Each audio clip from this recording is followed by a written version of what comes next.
I've been playing around with the Galaxy Tab A7 Lite as my main tablet for a few months now.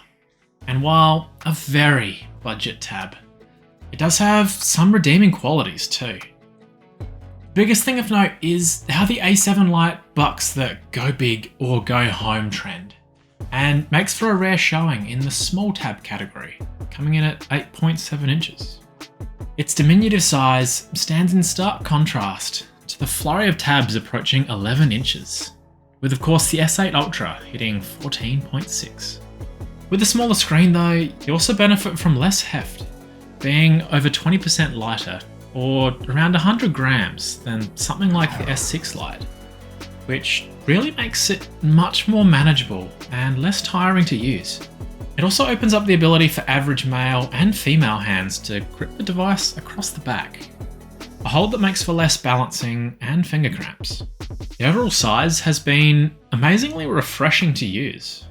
With a resolution of 800 by 1340, just a touch above standard HD, it packs a below average pixel density, but even with its smaller size, I didn't really notice unless I got very up close and personal. The advantage for the lower resolution is it helps take some of the strain off the graphics calculator equivalent processor at least. The display does get bright enough, especially for indoor use, and the colours look decent. You do get the usual TFT viewing angles though, so you lose a lot of the brightness once tilted. I never found it to be an issue though. The lower pixel density, paired with the 60Hz refresh rate, did make for moving text to be a touch blurrier than other tabs, but slowing down worked around this. A little patience shouldn't be a problem though, as you'll need it if you expect performance like a phone. Make no mistake, the processor in this thing is ancient.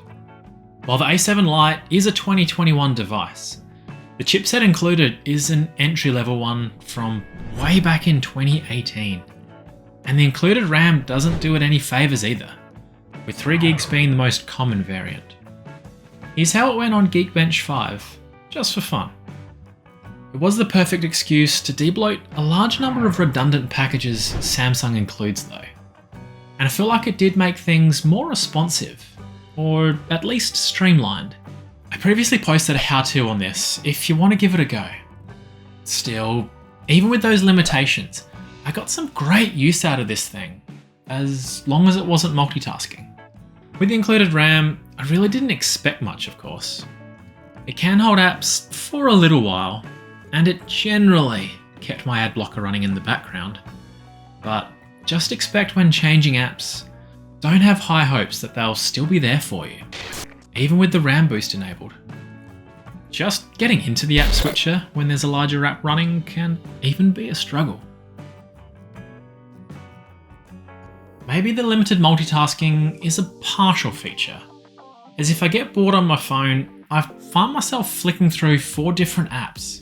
But you simply can't do that here, needing to execute your task with purpose. So give the A7 Lite a more limited single task, and it can achieve it surprisingly well. I really enjoyed using it for scrolling through social media, flipping through web pages, or reading books. The size just makes it perfect. Even typing out web searches was much better on a smaller sized keyboard, something I usually find annoying on a tablet. Video also feels ideally suited to this device, as long as you don't mind the roughly standard HD resolution. But I found it to be a joy to kick back and relax while streaming from YouTube, Plex, and Disney. YouTube often defaulted to 480p, but flicking over to 720 or 1080p ran fine and looked good. What surprised me most was gaming, and that it actually could, with all the power of this smart toaster. Pokemon Quest is some quirky fun, but upholding the glory of Aristotska in Papers, Please kept my attention for longer. I even managed to sink around 20 hours into Knights of the Old Republic, the most I've played this game in a very long time, as it's just convenient and fun on a device this size. If you want something a bit more graphically intensive, expect some jaggies and slow loading speeds. You're better off sticking with some game streaming or emulation of some older games. Just be aware that S Pen input won't work, and you'll only get capacitive pointer use. Overall build quality here is in line with other light devices, with an aluminium frame and plastic ends, making it feel light and durable. It has cameras. They cover the bare minimum if nothing else is on hand. I mostly appreciate the rear camera not taking up too much room. Dual speakers are in stereo configuration when holding it in landscape, and they're off-center so your hands don't block them. They get decently loud and did the job for my media use, as long as you avoided higher volumes and anything with too much bass. We do get Dolby Atmos though, or at least it was listed in Android 11. Battery isn't the largest, again owing to its size. At 5100 mAh, it's a smidge more than some larger phones. It didn't worry me though, usually lasting a good few days of casual use between charges. Unless I was playing Star Wars, which drained it pretty quick. We also only have 32 gigs of storage on the most common variant, so be sure to add an SD card if you want to take movies on the go. Software-wise, the A7 Lite was recently updated to OneUI 4.1 Android 12, with Android 13 being the final OS update expected. The new features included in this update are basically the same as the S6 Lite update, so feel free to check out my video on that.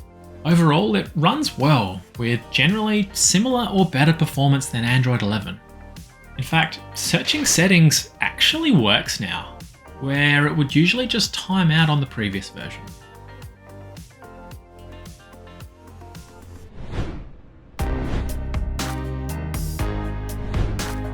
So, I actually like the A7 Lite quite a bit, but it is still an incredibly budget device. Picked this up brand new for 150 Aussie dollars, so I had almost zero expectation that it would do anything. For the right tasks and a little patience, the A7 Lite can be a lot of fun. All my praise generally revolves around its size, which really just makes me wish for a device like this, but actually capable. I don't get why Samsung only makes smaller budget tabs, but Lenovo really needs to release their Legion Y700 globally to scratch that itch. Cheers for watching, guys. If you made it far enough to hear this, why not chuck us a like to help out the channel, or check out one of the videos I mentioned. Otherwise, until next time, take it easy, stay casual.